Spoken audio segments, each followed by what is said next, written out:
Welcome to the Life's Hard, Succeed Anyway podcast, where you will hear transformational stories, positive encouragement, and practical strategies to help you grow your mindset, reach your potential, live your dreams, and experience a purpose-driven, impact-filled life. Here's your host, Allan Blain. Okay, today on episode 70, I have a special episode for you. And I've titled this, Why I Traded a $40 million company for a career in network marketing, of all things. So, unless you've read my book, Life's Hard, Succeed Anyway, same name as this podcast, you may not know that I gave away my interest in a $40 million residential construction company to join my wife in a home-based business that I like to call our work from anywhere life transformation business in the network marketing industry. Now, that decision I made was 8 years ago, just under 8 years ago as of this recording. And since then, we've scaled this work from anywhere business to now include thousands of others in our team, spread out across 12 countries last I checked, that's producing several $1 million in annual revenue today. But why would I do that?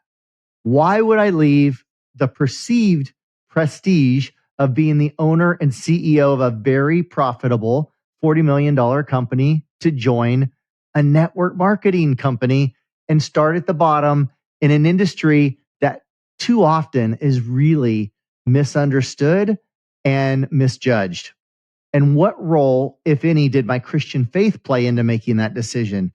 These are the questions that I would like to answer today in hopes that it would provide you not only more insight into why I do what I do, but more importantly, in hopes of helping you to think through why you do what you do professionally and what really makes a life worth living for a Christian, or really for anyone for that matter. So we'll start by giving you just a little backstory on my past careers. So when Nicole and I were married, 4 days after her 20th birthday, by the way, about 4 months after mine, we were both 20 when we got married, I started off as a carpenter. So I spent several years as a carpenter, residential construction, worked my way up to getting a superintendent job to where I was overseeing the construction of all these single family homes. Typically, we would have maybe 10 to 20 homes going at any given time, and did that for several years. And then in my late 20s, decided that I wanted to apply to be a California Highway Patrol officer. And we were living in California at the time. Now we live in the Nashville, Tennessee area. But at the time we were living in California, and it was just something I can't say I've always wanted to do. Really, the only two things I ever really always wanted to do growing up was I wanted to play Major League Baseball. And I knew someday I wanted to be a husband and a father and have a family, if God would allow me to do that.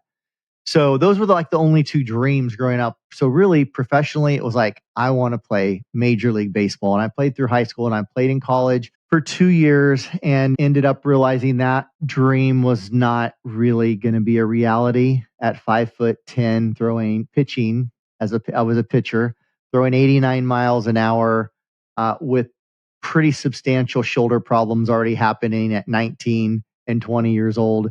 So around that time is when I met Nicole. A year later, we were married and my baseball career ended. Meanwhile, I jumped into construction, as I said, as a carpenter, eventually a superintendent, but come around my 26, 27 years old, 7 years into marriage, there was something just kind of nagging at me that maybe, I should be a California Highway Patrol officer. And I knew I had a window of time to where if I didn't apply at the time, it took 2 years. Can you imagine this?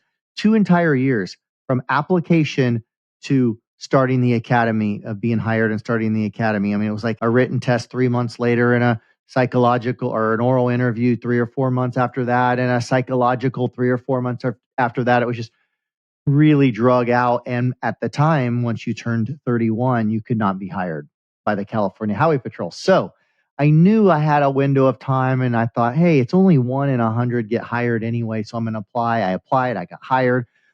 I was a highway patrol officer for just under 5 years. some great memories, some really good stories came out of that. But after that, I got back into residential construction. And I know this is just the Cliff Notes version of it. More details are in my book if you want to read it, but got back into construction, ended up becoming a home builder, ended up starting my own corporation and building homes and flipping homes. Eventually in 2008, when the real estate market crashed, is when I got into flipping. And we started flipping, a lot of homes. It started off a couple by the end of 2008. By the 2009 and 10 and 11, we were flipping 15 to 20 homes a month, almost a home every business day on average. We would purchase, renovate, and resell, thus the term flipping. And we were doing very well. And that's where I was the CEO. I had my brother, my younger brother at the time, my late brother, a couple years younger than me, and two younger cousins that were partners with me in this company. And, we were doing, like I said, about $40 million in revenue per year. The company was very successful, very profitable.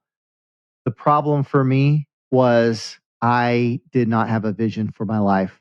I had no passion about what I was doing. I didn't really see the purpose in it other than making a living. And there's nothing wrong with making a living, and there's everything right with it and making money. But I believe, and I've come to realize that there's got to be more than just working for money. And that's what I found myself doing. I was lacking purpose. I was lacking passion about what I was doing. And I was lacking, what I really was lacking was a meaningful pursuit. And I believe that we were all created for a purpose and for pursuing something meaningful, that we weren't just put on here to exist on the planet. We're not here just to work and eat and sleep and die eventually, right? That we're here for a purpose. And as a Christian, I know my purpose is to honor God and glorify Him and to be a minister of His good news and to live that out for people and to share that with others and to impact lives positively. And on that note, it took me a while to realize this, but I came to the realization, I should say, eventually, that ministry, so often we, as I'll say, the church, Christians or whatever, will separate ministry from our occupation. It's like there's those of us that work and we will support those that are in quote unquote ministry, right? Full-time ministry. And not that there's anything wrong with people being in full-time ministry, but I don't think there should be such a distinction. It should be so much more than what we as Christians just do on Sunday. And that's kind of where I found myself. And again, it doesn't have to be that way. Someone can be a home builder, a home flipper. They can be whatever occupation and find purpose and passion and calling and a meaningful pursuit in their occupation. Okay. So I'm not saying others can't. I'm just telling you where I was and where I found myself. And what I do believe for every one of us is that our Christian faith should be about the Great Commission, and it should be about fulfilling it out in the marketplace, whatever that looks like for you, whatever that looks like for me. Because I believe each one of us, again, was created on purpose for a purpose, and that we all have this innate desire to be on mission, to have an adventure, said another way, to live an adventurous life. And I think the reason why so many of us fall into poor choices is that we're looking for adventure in all the wrong places. People are looking for adventure in the bottom of a bottle or in another relationship or in some other thing that stimulates, instead of having a life and living a life where we have meaningful adventure in everyday life, in our occupations, in everything that we do. And I'm not saying every second of every day is adventurous, but that the overarching drive and meaning behind our life is adventurous because we're doing something purposeful, meaningful, and we're making progress. So I came to a place in my life about 10 years ago where, because of the situation I was in, again, I won't go into too much detail of this because it's all in my book, but I found myself making some poor choices. I found myself looking to other things to give me a sense of maybe pleasure, I guess is the word. I ended up with a DUI. I woke up in jail going, what in the world did I do? What in the world am I doing? How did I get here? And I started reevaluating everything. And I started looking at my life and my occupation and saying, why am I doing what I'm doing? Is this really what I'm being called to do? Is this really where my life is going to have the greatest impact on other people's lives? Starting with my marriage, secondly, with my children, all six of them, and then going out from there, making an impact on the community and the world around me. And, I realized life is short. And I knew that as Christians, we are called to love God with our heart, with our mind, with our soul, and with all of our strength.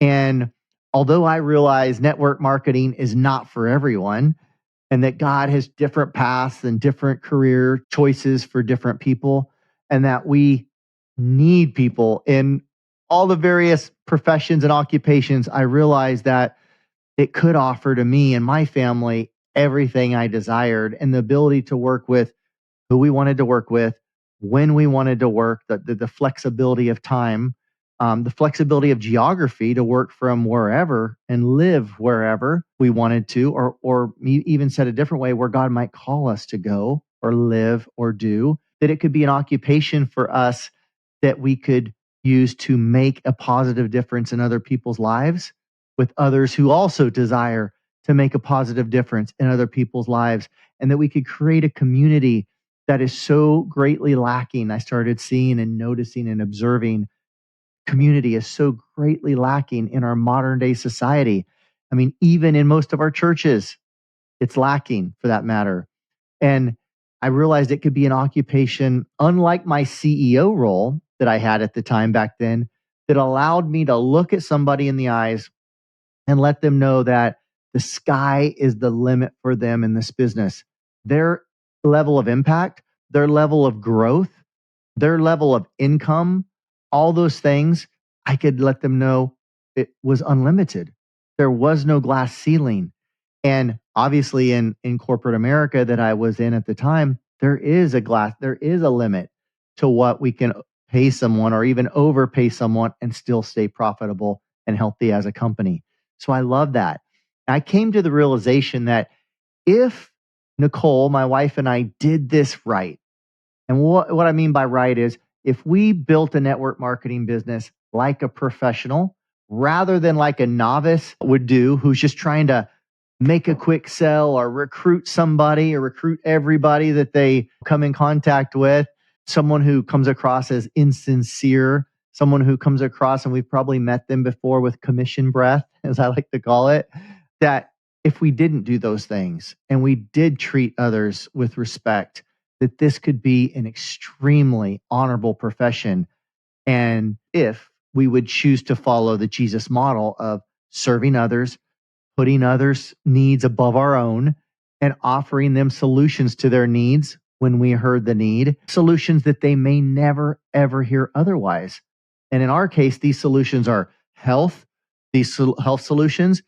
They're additional income streams that are solutions for certain families and people. Community, as I mentioned before, the personal growth and leadership development that I'm so passionate about being a part of and helping people grow in those areas, including myself and my wife, Nicole. We love growing as people. We love being able to grow in our communication skills, in our mindset, in our leadership abilities to be useful to others and to impact others positively in a greater way. All the things that I knew were extremely meaningful and impactful in anyone's life, especially our own. In network marketing, we get paid two ways, primarily two ways: by what we personally sell, product or services, in our case, products, but product or services that's personally sold. And the second way is for teaching and training, discipling, mentoring, whatever word you want to use, to help others have success in their own businesses. And there's a quote. It goes something like this. It says, "Impact is hidden from those who must do it all themselves. but impact is revealed to those patient enough to train others.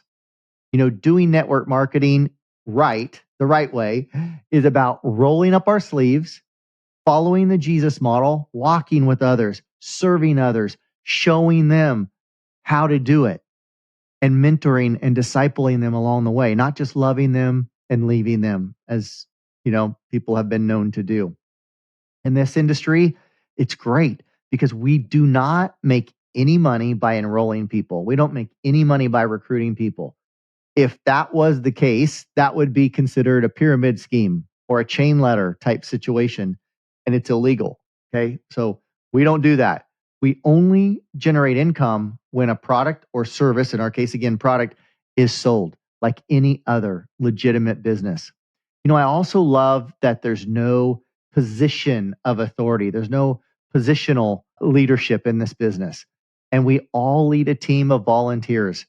So what this forces us and others to do is to learn the ability to positively influence others, which is actual leadership development.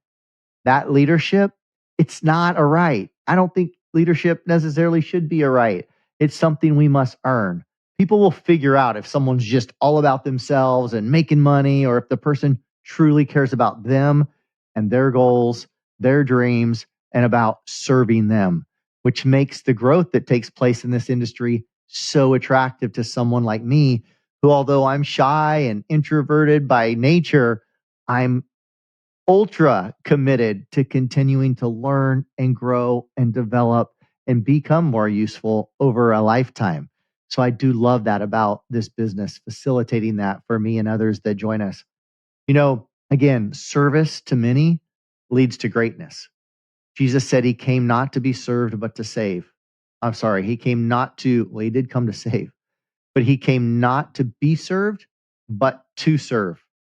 And that is what this business model should be about if it's done right. Nicole and I love being able to play a role in helping others grow and develop. I mentioned that before, regardless of how long they may stay with us. Our heart's desire is that even if others are only with us for a season, they could say that the time they spent with our company and with us and our team, that they grew as a person, that they became a better father, that they became a better husband, a better wife, a better friend. That's our heart's desire. And that's one of the big things that attracted us to starting a business like this, was to foster an environment that people could come in and stay. They could come in temporarily and go. And that no matter how much time they spent with us, it would be a positive experience. And it would be something that would be meaningful and impactful to them and their family.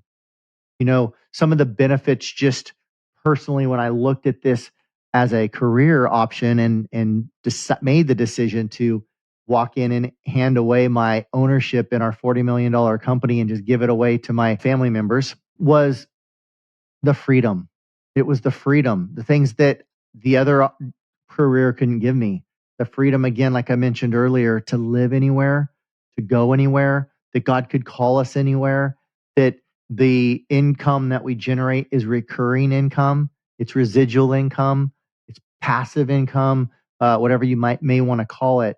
But mailbox money, beach money, it recurs over and over again because of repeat sales, which allows us the ability to not be tied to an 8 to 5, to not be locked into certain hours, certain days that we have to work, that we have freedom to go and do and serve however God calls us, that we know that we're making an impact, that we know that the work that we're doing is directly impacting people's lives positively and indirectly.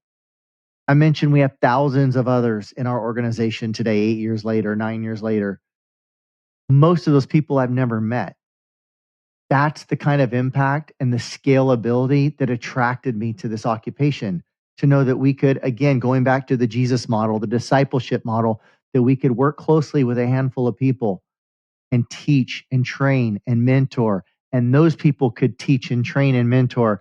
And this thing can replicate and duplicate, and lives could be touched, as I said, now in 12 different countries around the world, most of which we've never been to, and people we've never met, and their lives have been positively impacted. It's given me a vision for my life. I have a framework now to put passages that are impactful to me, like Matthew 25, for example. I don't know if you're familiar with the parable of the talents, but it's a story Jesus told. And it was a story about three different people that the master gave three different amounts to. And he told them to steward it well while he was gone. And the whole moral of the story was that not only were all three given different amounts of talents, we've all been given different amounts of talent. The moral of the story is, what are we going to do with them? How are we going to invest the amount of days, however many days God has allowed us to live on this earth, however many breaths we get to take that we're allotted, however many dollars come through our hands, whatever time we have, whatever resources we have, whatever opportunities God puts before us, how are we going to steward that? What kind of impact are we going to make with the gifts, the talents, the abilities, the opportunities that God has given you or that God has given me? When we get to the end of our life, my desire is that God would look at me and say, "Well done, good and faithful servant." And I wish that for you too.